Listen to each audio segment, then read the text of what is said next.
Today on CityCast Chicago, we're talking about the final Lightfoot City Council meeting and what's the future of City Hall. And plus, the cherry blossoms are starting to come back. I'm here with WTTW in Chicago tonight's Heather Sharon and Block Club Chicago's Atavia Reed. It's Friday, April 21st. I'm Jacoby Cochran, and this is what Chicago's talking about.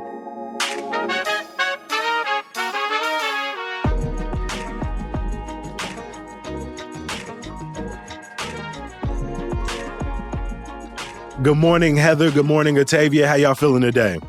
I'm good. Thanks for having me. Good morning. Yeah, so excited to be here again. I'm glad to have y'all back on the podcast and have y'all together. Earlier this week, we did a small competition on the show. We tried to figure out from the CityCast team, we have 4 people spread out across the city who could have the most fun under $50. I'm going to just repeat it because y'all weren't here. I know the CityCast listeners familiar, but I won.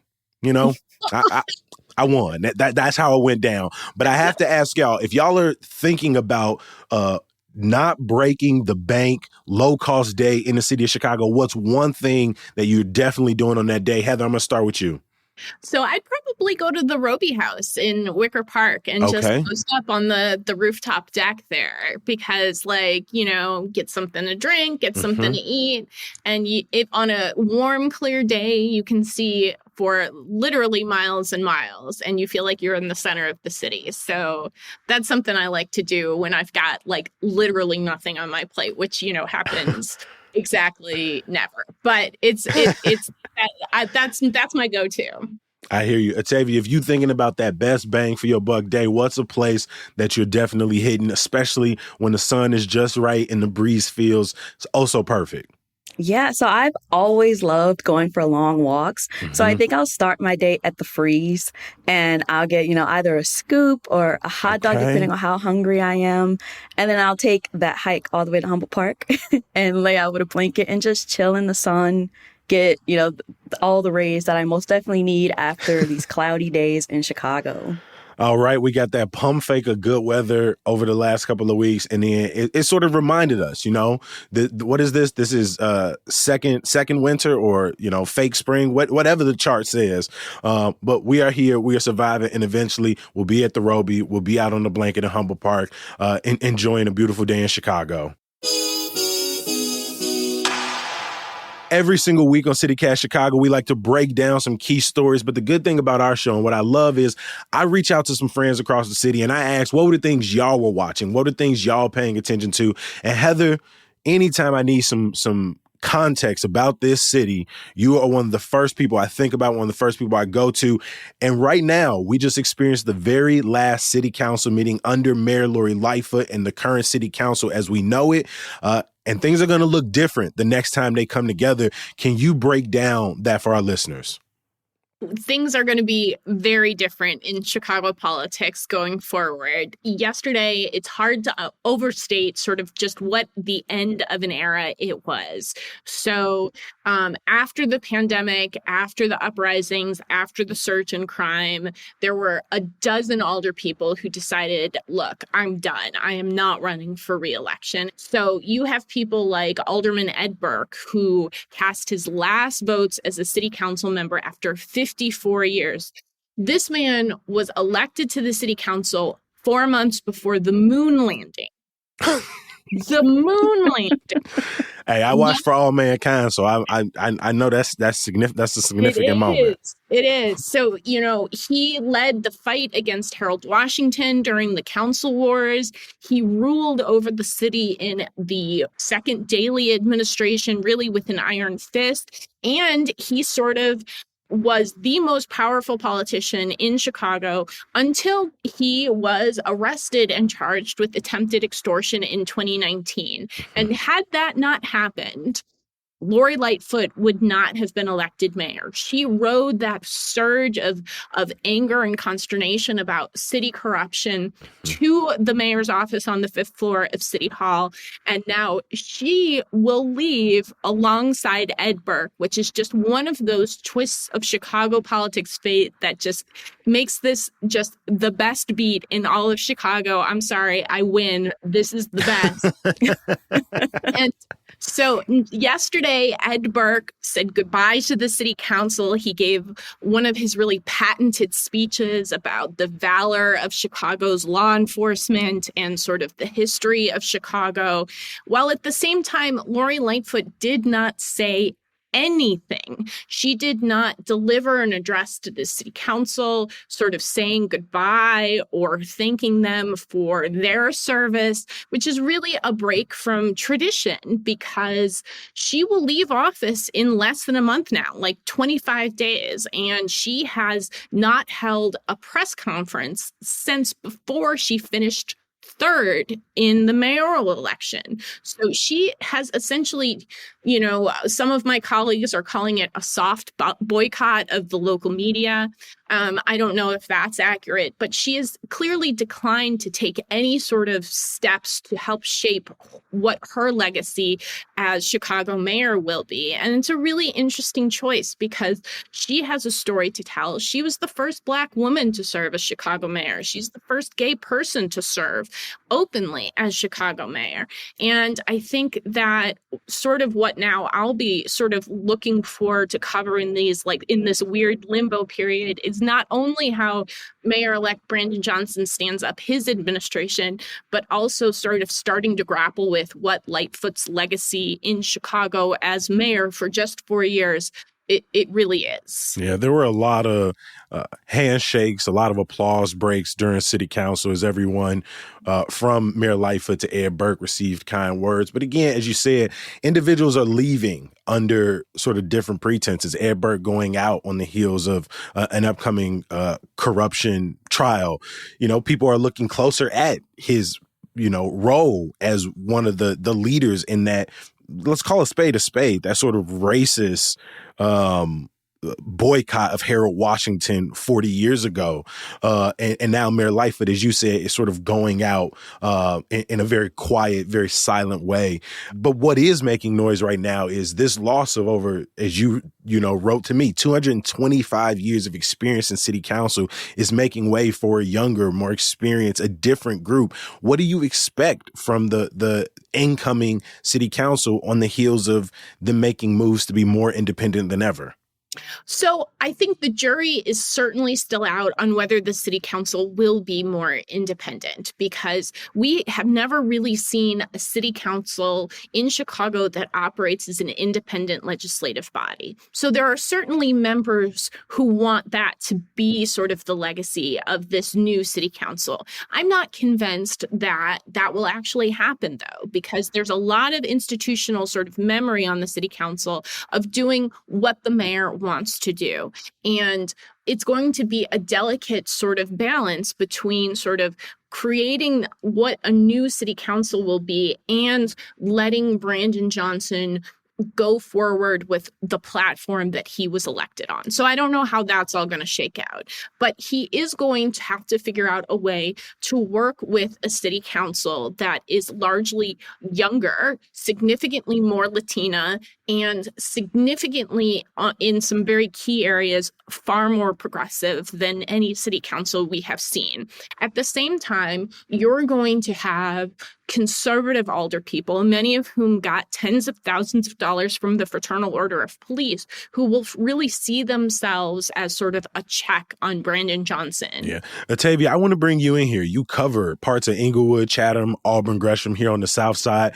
And we saw sort of a mix in South Side wards when we think about some alders being retained, but you also saw in like the 6th ward, you saw in the 21st ward that those were retiring alders, or alders like Roger Sawyer, who lost the mayoral race and so he was replaced in his ward. How do you see this new city council and this makeup impacting communities on the South Side where you cover? Yeah, I think in the 6th ward and the 21st ward, specifically where Alderman Howard Brookins Jr. is retiring, neighbors are looking for a new direction. They're looking for improvements in the ward, especially when it comes to crime and development and different things that they feel like previous aldermen lacked on in their latter years. Mm-hmm. Alderman-elects Ronnie Mosley and William Hall will be taking the seats in the 21st ward and the 6th ward, two people who are relatively very young compared to, the people who were in office before them.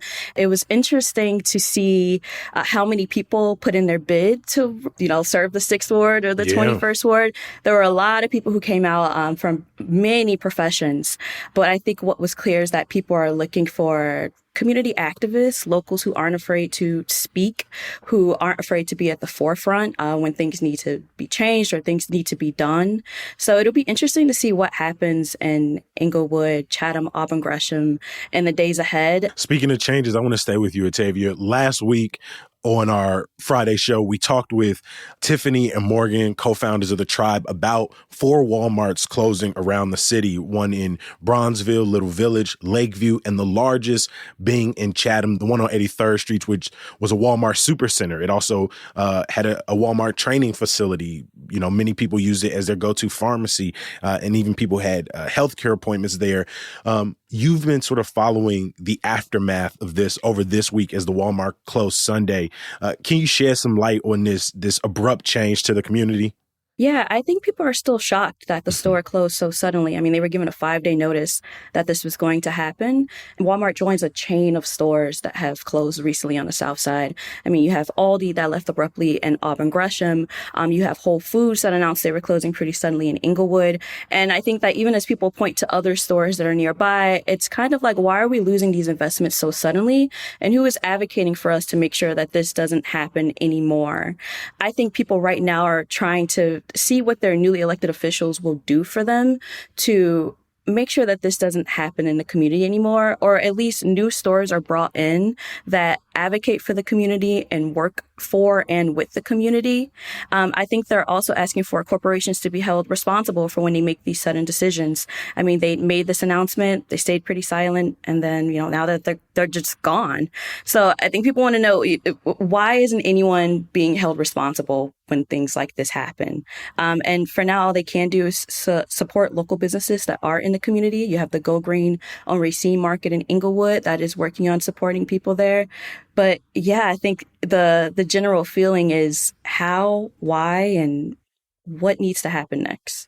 And when you think about 83rd, so much development around Walmart has taken place in the years since it originally opened. And so the impact that's going to have on sort of the businesses in that area as well is still to be seen. Heather, this is a trend that we've been watching and sort of have been forced to deal with. Is there any move from city council, from the city on how do we address these large closures primarily on the south and west side in a way that protects communities? Because we saw, like with the Dominick's over in South Shore, that property sat vacant for years before somebody came in. Yeah, it's really difficult because the city has a limited set of tools that it can use to encourage private business to open and to keep private business open. And the history of the Walmarts in Chicago are really fascinating because back in 2006, there was a big push on the city council to require that the so-called big box stores that were coming to Chicago at that time to ensure that they paid a high minimum wage. And in fact, Mayor Daley issued the first and only veto of his term to prevent that from happening because Walmart said, look, if you make us pay our workers this much, we're not coming. And the sense is that these big box stores and Walmart in particular were a way to sort of breathe new life into the South and the West sides. And I think we've really seen that strategy might have worked for a while, but it was not the long-term path to jobs for people on the South and the West side, and that it was not a path to ensuring that people have access to pharmacies and fresh foods and just the things that they need in everyday life. But I think that there's got to be a real figuring out of how do we make sure that the people who live in these neighborhoods get the things that they need, because that is part of this sort of a cycle of poverty and disinvestment that is, part of why crime is higher on the South and the West side, and why people have to travel for so long, and why there aren't good paying jobs in those neighborhoods. So it's just sort of one of those fundamental questions that it seems like it should be easier to answer, but it just is so difficult. Atavia, you've seen over the last few weeks in Inglewood, there's been a protest not only of store closures, but even sort of store openings with the Save-A-Lot brand being in many ways rejected by some of the residents in that neighborhood. Do you feel as you listen to protesters that there's this yearning that the city has to, even as Heather says, where's the money going to come from? They have limited tools, but it feels like we owe communities when everyone needs food and water. Yeah, I feel like right now what people really want is transparency. For the Save-A-Lot specifically in Inglewood, a lot of people feel like they weren't listened to. When Whole Foods announced they were closing, they had a survey that went out organized by Teamwork Inglewood, a local organization, saying the stores that they wanted in the community, and they were very clear about it. There were community meetings held at local colleges. People were just very vocal about what they wanted to see in their neighborhood and how they wanted to work with the city, corporations, whoever they needed to get a store that was affordable, had fresh, healthy foods, and really listened to people's demands. The one thing that people said they did not want was a Save-A-Lot, because they went to stores in other communities and they would see, rotten food or just things that they knew was below what they expected and what they needed in the community. And I think until city officials or corporations really pick up on that note, there are going to be protests. They're going to be met with resistance because people are just tired. I think they're fed up with this happening year after year.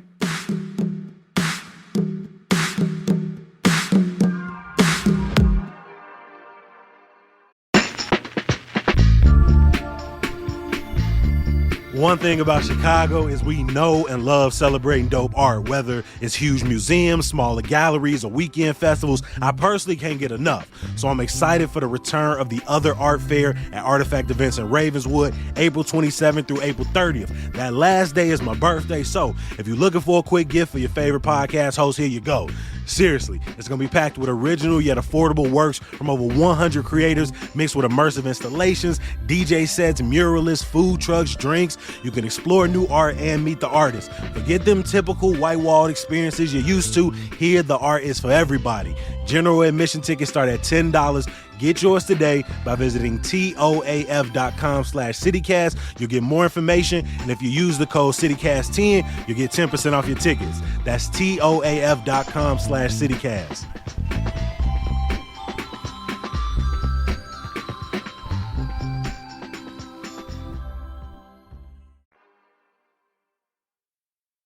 Time and time again, we see organizations sort of either forced or, through their own work, step in to try to fill in these gaps and fill in these needs, whether it is for food insecurity, it's for opportunities for young people. And I know your story that you want to make sure gets some attention is about a couple of organizations in the neighborhoods that you cover and the work that they're doing.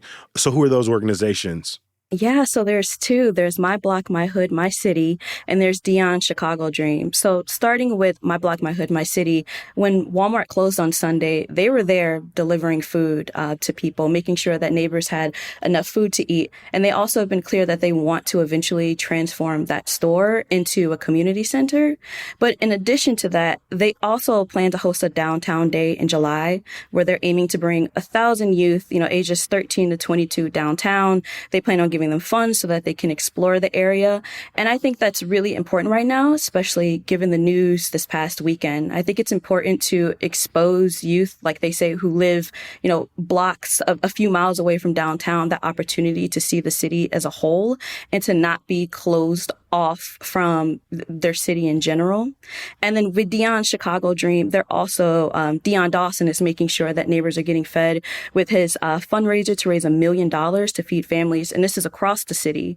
And right now he has about $42,000, but he has, initiative going where he plans on rewarding people who are donating their funds. But for years now, he's really been dedicated to making sure food insecurity is no longer a problem in the city, or at least working to make sure it's not as large as a problem as it is right now, especially on the South and West sides. My Block, My Hood, My City has provided snow shoveling services for people in their community, have done neighborhood tours. They have a forthcoming Earth Day event that people can look at. And Dion's Chicago Dream has done everything from his dream fridge to providing fresh produce at people's front door. So if people want to learn more about those organizations and their stories, we'll provide information. Heather, in the background of the majority of the stories you are writing these days, a question sort of emerges is, how will Mayor-elect Brandon Johnson deal with the myriad of issues that face Chicago. And though it is not fair, and it is never the case that one person is somehow going to miraculously solve anything, one thing that has been at the top of a lot of people's minds is what does public safety mean and look like for Brandon Johnson, and how will the different bodies inside of Chicago work with or work against his efforts? You've got some warning signs for one of those institutions. Tell me about it.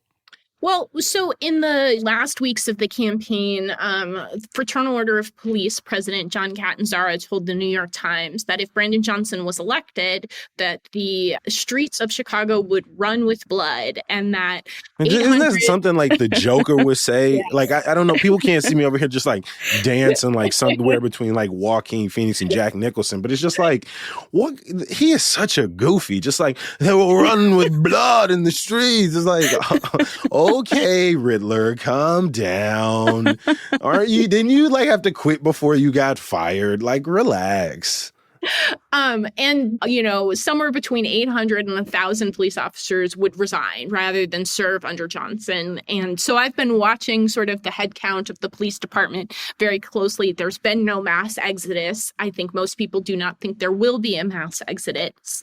But I think it will be a real challenge for Brandon Johnson to sort of exercise his authority over the police department, because the police union endorsed Paul Vallis, and Paul Vallis campaigned in a way that sought to sort of appeal to those officers who have been very frustrated for any number of reasons over the past several years, who don't support the effort to reform the police department, who don't want to re-envision public safety as Johnson has promised to do. And so I think there's a real question about whether they will, as an organization, how the police department will respond to that.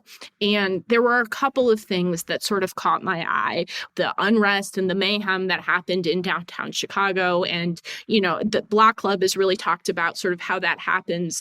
Every year, there's always sort of big crowds downtown. And while there's no doubt that there were incidences of violence, the question is the media covering this appropriately? And I think we saw Johnson take a very different approach than recent mayors in saying, let's not demonize these kids, but let's address the real public safety issues.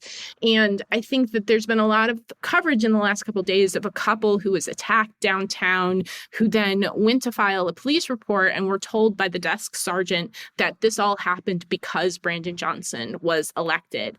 And there's an internal investigation going on with the police department. But I think when you hear that sort of thing, the question becomes, the fundamental question of the police department is who gets protected and who gets served by those officers.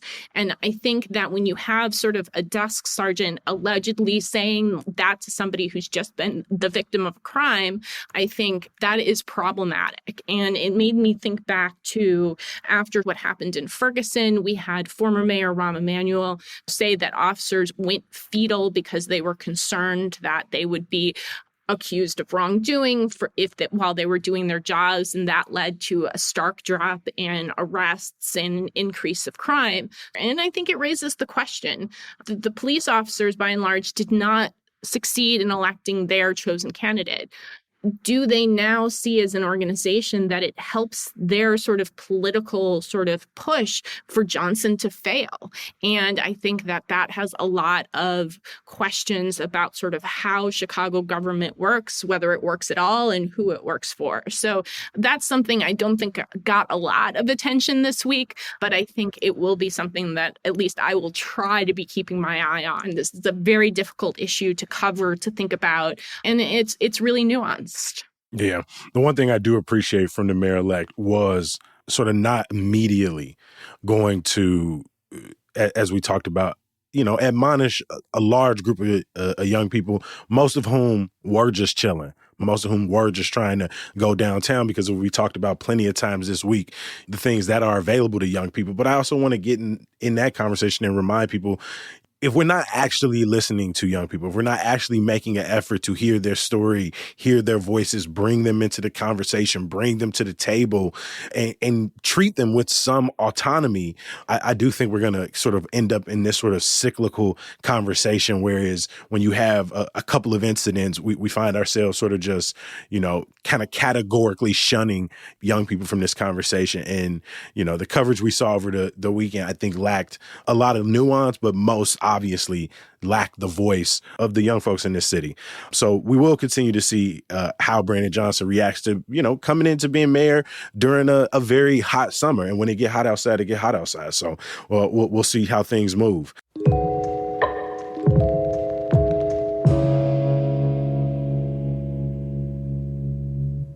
Every single week, every single episode, we like to end CityCast Chicago with some good news to make it easier for people to get through the rest of their day, the rest of their week, the rest of their April, their little flirtation with summertime coming soon. And so, Octavia, what is your some good news for CityCast Chicago today? I need to work on hitting that note too. Hold on. Go ahead. I thought you was finna try it. When you said hold on, I thought you was finna give it a go. No, I got to practice a few more times. Next time I'm back, though, I'll be ready. It'll be sooner this time. I was so excited to learn yesterday that Promontory Point is now a Chicago landmark. Mm-hmm. One of my favorite things to do in the summer is to go up to Hyde Park and just chill there all day. I mean, the vibes are usually immaculate. People are grilling, chatting, just really relaxing. It always feels like summertime shy to me. Like, know it officially has hit when you go there and you see people out. So learning that the point will be protected is huge. And it was a huge win for the Promontory Point Conservancy, who have been fighting for 20 years to make this happen. And designating the point as a landmark protects the limestone shoreline barriers that are there, which I'm sure people have noticed. It protects the meadow area that is there as well. And I feel like this just points the city in a good direction. It lets people on the South Side know that, even as things are happening around us, at least we have this little part protected for us. And I think it just spells good news for the vibe that's going to flow this summer. Hey, I love that. Shout out to Promontory Point. It's pretty much where I watch the fireworks let's just say the first week of July, because the fireworks are just going off the entire week. So y'all get ready for that too. Heather, what is your some good news today for the folks? So the cherry blossom trees that are outside the Museum of Science and Industry are about to bloom. And we are all desperate for clear signs that our long, hard winter is over. And this is the best one I can think of. So there are 190 cherry blossom trees. So you do not have to go to Washington, D.C. to experience this. And the Park District now has a cherry blossom tracker, so you can go online and you can see sort of when they're going to be in peak bloom, so you can get down there to experience it. And this is sort of one of my favorite recent additions to Chicago. So they were not here that long. Yeah, so they were planted in 2013 and they've been sort of adding to them every year. And I love it so much. And I was lucky enough to be spending some time down at the University of Chicago this spring. And so when I drove by them, I was like, look, I'm going to come down here and soon they will be in bloom and I will know that I have endured another Chicago winter, because we love Chicago, but it makes you work for it. Hey, a bunch of moments that are sort of hinting at the summer day coming. Though we don't have like the best weather forecast for this weekend, right? It doesn't look like we're going to crack the 60s at all. I just want to send some love to the people in my life who have been celebrating and observing Ramadan as Eid is here. And then also Earth Day. There are plenty of opportunities between organizations in this city. If you go to your local Chicago library or your local park district, there are opportunities for park cleanups, for tours around the city. So if you find some way to get out, even if the weather doesn't sort of crack as much as we would like, find a way to participate in Earth Day, whether it's just picking up trash in your neighborhood or getting involved in some park activity. I know I'm going to be out here over in Nichols Park, just kind of doing a sort of cleanup and a walkthrough with a couple of people in my neighborhood. So I'm excited and I'm looking forward to that. As always, Heather, I'm so grateful for you stopping by. Atavia, thank you so much for making time for CityCast Chicago. Without y'all, let's just be real, we don't even have an episode. It would just be me sitting here sort of recapping the stories that I thought were cool. Listen, I would listen too. Before I let you go, I want to give a huge shout out to the people who make CityCast Chicago possible. That's lead producer Carrie Shepard, our producer Simone Alisea, our newsletter editor Sydney Madden. I want to give a shout out to our audio producer Noah today. Thank you for joining me and making sure I sound great. Of course, the other people who make the ones and twos we love listening to, that's Sam Thousand, All the Kimonos, and Mark Greenberg from the Mayfair Workshop. If you enjoy CityCast Chicago, if you love this, please tell your friends, share this with your family, or wherever you're listening, leave us a rating and a review. Trust us, we read all the reviews, including the long ones where you pitch great stories to us. Yes, we saw you, and we're going to put that in. We're going to figure it out. As always, I'm going to be here bright and early on Monday. Hopefully you'll join me. Peace.